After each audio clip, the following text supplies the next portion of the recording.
पाऊस बेपत्ता, सोयाबीन सुकण्याच्या मार्गावर शेतकरी हतबल. बार्शीटाकळी तालुक्यात दुष्काळाचे सावट, जमिनीला भेगा, पिके करपण्याची भीती. बार्शीटाकळी तालुक्यात यंदाचा पावसाळा शेतकऱ्यांच्या चिंतेत दिवसेंदिवस भर घालत आहे.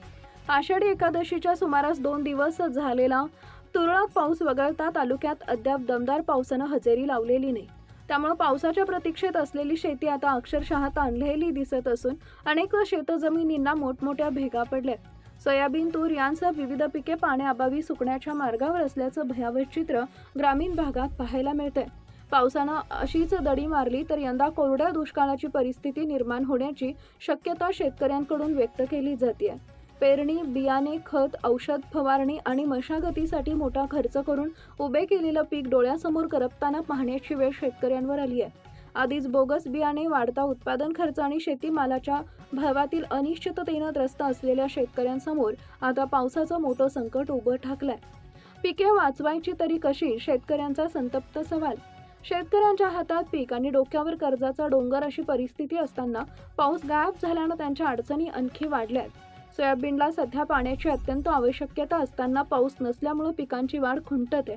तुरीची अवस्थाही चिंताजनक बनत चालली आहे. जमिनीतील ओलावा कमी होत असल्यानं पिके वाचवण्यासाठी शेतकरी आकाशाकडे डोळा लावून बसलाय. दरम्यान दुष्काळी परिस्थिती निर्माण होत असतानाच बाजारपेठेतील खाद्यपदार्थांच्या वाढत्या किमतींनी सर्वसामान्य नागरिकांचं कंबरडं मोडलंय. शेतीत उत्पन्न नाही आणि बाजारात महागाई कमी नाही अशा दुहेरी संकटात शेतकरी व शेतमजूर सापडलाय. 2 वेळच्या अन्नासाठीही संघर्ष करावा लागण्याची परिस्थिती निर्माण होण्याची भीती व्यक्त केली जाते. दुष्काळ फक्त शेतात नाही तर घराघरात पोहोचण्याची भीती. पावसानं पाठ फिरवल्यास त्याचा परिणाम केवळ पिकांपुरता मर्यादित राहणार नाही. पाणी टंचाई तीव्र झाल्यास गावोगावी पिण्याच्या पाण्याचा प्रश्न निर्माण होऊ शकतो.